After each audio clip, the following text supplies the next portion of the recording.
Chapter 7. Trapped. Jack threw his things into his pack and followed Annie to the forest edge. Teddy stayed close to them, whining. Caw and Co bounced around, chattering nervously. As Jack got closer, he saw a tiger. The tiger was lying on his side, completely still. His eyes were closed. His front paw was caught in a trap. "Is he dead?" said Jack. "No, he's still breathing," Annie said. A tear ran down her cheek. "He's worn out from struggling. He must have gotten caught last night. That's the sound we heard." "What can we do?" said Jack.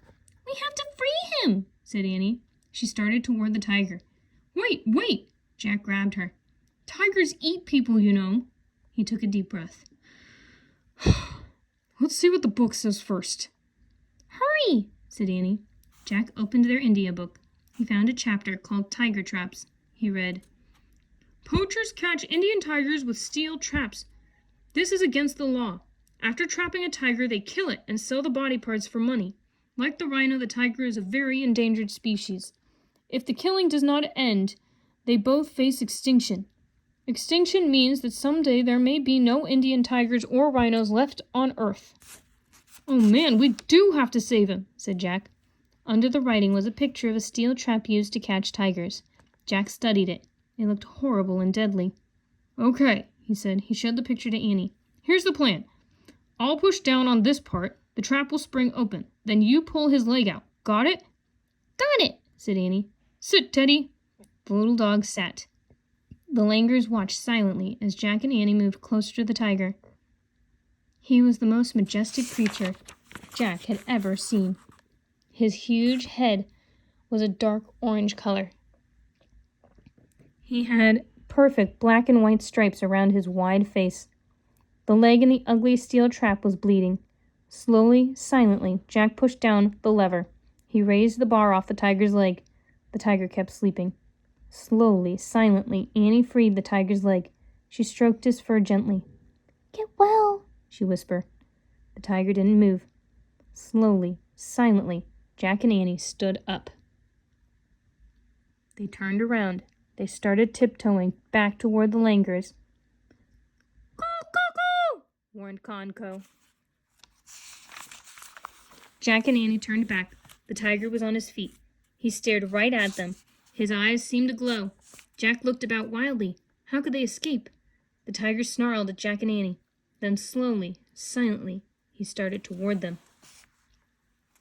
Chapter 8. Wonder Dog. The huge tiger limped closer and closer to Jack and Annie. Jack clapped his hands. "We come in peace," he shouted, but the tiger didn't turn away. His eyes blazed, his lip curled. "Ow, ow!" Teddy barked fiercely at Annie. "Teddy says run and hide," said Annie. She grabbed Jack's hand and pulled him over to the bank. "Wait, what about Teddy?" he cried. "Don't worry," said Annie. She pulled Jack behind the black rock. "What about Teddy?" Jack asked again. "He's okay, he told me," said Annie. Jack heard Teddy's barks turn to fierce growls. "Ow, ow, ow, grrr!" The growls grew louder and louder. "That doesn't sound like Teddy," said Jack. Then suddenly there was silence. A strange silence. "Teddy?" Annie asked.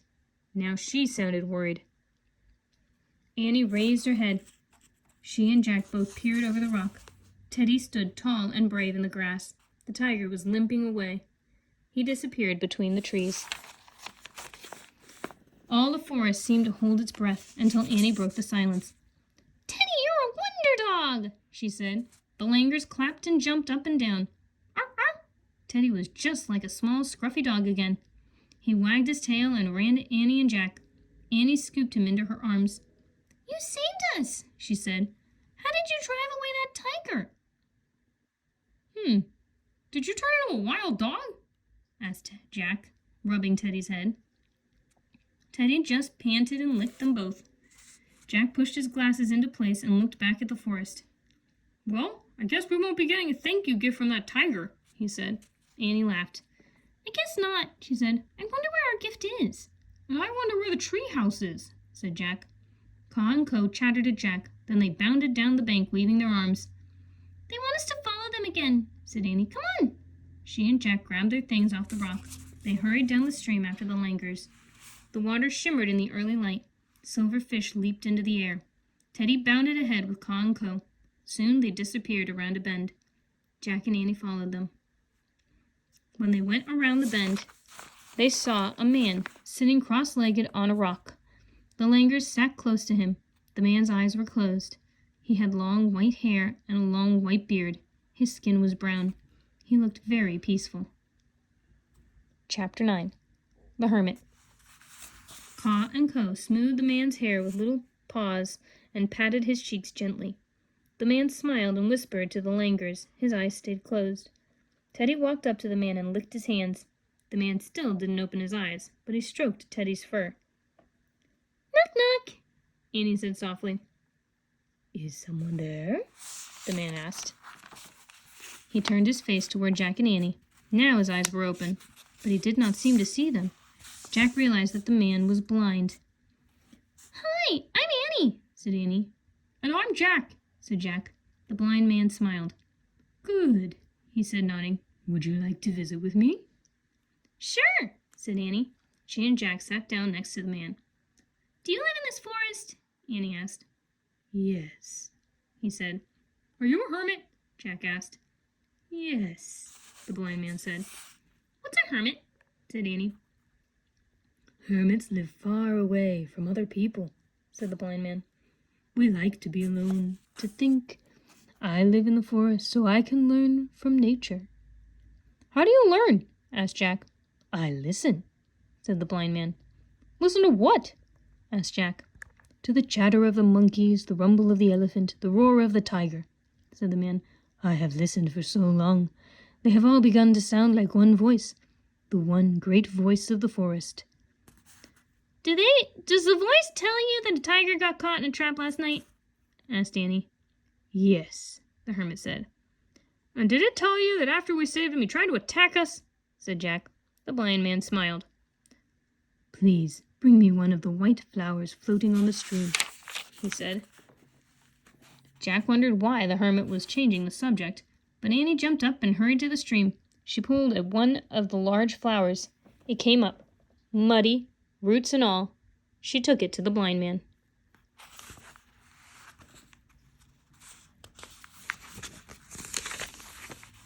"Thank you," he said. The man touched the flower's large white petals and dirty root. "This perfect lotus blossom grows from dark, thick mud," he said. "Its beauty cannot live without its ugliness. Do you understand?" "Yes," said Jack and Annie. "When you saved the tiger, you saved all of him," said the blind man. "You saved his graceful beauty and his fierce, savage nature. You cannot have one without the other."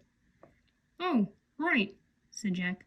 "Take this lotus as a thank you gift from all the forest for saving our fierce friend," said the blind man. "Our world would not be complete without him."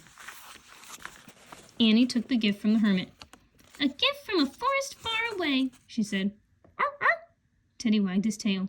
The langurs clapped. "We can go home now," said Jack, "if we can just find the way." "Don't worry," said the blind man.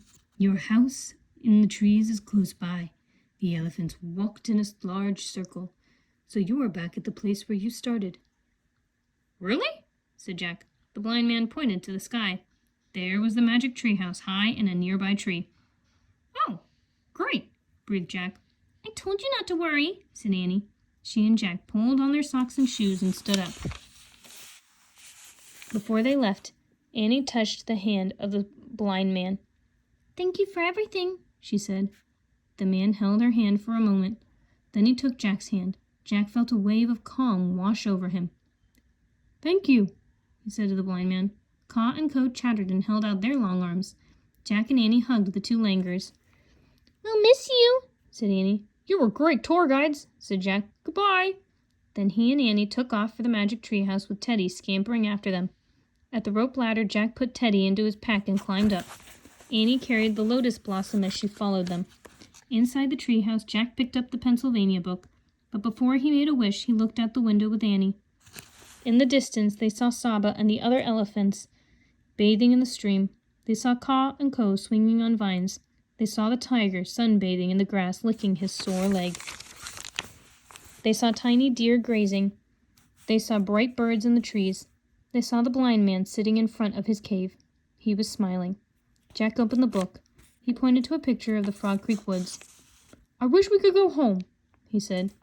The treehouse started to spin. The wind started to blow. It blew harder and harder. Then everything was still. Absolutely still. Chapter 10. Who are you really? Jack opened his eyes. Late afternoon sunlight shined in the treehouse.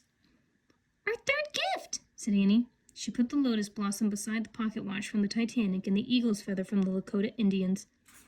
"One more gift," she said to Teddy, "and you'll be free from your spell." The little dog licked her hand. "Hey, tell me this. How did you know Teddy wanted to hide behind that rock?" Annie shrugged. "I just knew. I think I saw it in his eyes." "You did?" Jack looked into Teddy's eyes. The little dog tilted his head and stared back at Jack. Teddy's eyes twinkled as if they held many secrets. "Who are you really?" whispered Jack. Teddy just smiled a doggy smile and wagged his tail. "Come for us again soon," Annie said. "Okay?" Teddy sneezed as if to say, "Of course." Jack grabbed his pack. Then he and Annie climbed down the rope ladder. When they stood on the ground, they looked up. A little black nose was poking out the treehouse window. "Bye," they called. "Arr, arr." Jack and Annie took off between the trees. Birds sang in the twilight. Squirrels scampered playfully through the leaves. The Frog Creek woods were very tame after the forest in India. Soon they came to their street. As they walked to their house, the last bit of daylight was slipping away. Before they went inside, Jack and Annie sat on their steps. "I have 2 questions," said Jack. "If the hermit couldn't see, how did he know about the treehouse? And how did he know that we had traveled all night with the elephants?" "Easy," said Annie. "The one great voice of the forest told him." Said Jack. He closed his eyes for a minute and listened. He heard a car going down the street. He heard a woodpecker pecking. He heard crickets chirping. He heard a screen door opening. He heard a mom saying, "Time for dinner." All the sounds were like one great voice, the one great voice of home. More facts. Adult elephants are plant eaters. They feed for 15 hours a day and can eat more than 400 pounds of vegetation every day. The average weight of an Indian rhino is 4,000 pounds. A giant python can grow up to 30 feet in length. India has 238 kinds of snakes, ranging from the great python to the worm snake, which is just over 4 inches long. The sacred langar. Hinduism is the main religion of the people of India. It is a religion with many gods and goddesses. One of its important gods is Hanuman, who saved a Hindu goddess from named Sita. Hanuman has the body of a man and the face and tail of a langur monkey. Followers of Hinduism believe that Hanuman's spirit is alive in the langurs of India. Hindu temples dedicated to Hanuman treat all langurs as special guests. Endangered species. In the 19th century, there were more than 40,000 tigers in India. Today, there are fewer than 4,000. For this reason, the tiger is considered to be a critically endangered species. The Indian rhino is also a highly endangered species. The Wildlife Protection Society of India has been formed to help save India's endangered animals. The society arrests illegal hunters and seizes wildlife products such as tiger skins and bones, rhino horn, and elephant ivory. It also helps to alert other people around the world to India's wildlife crisis.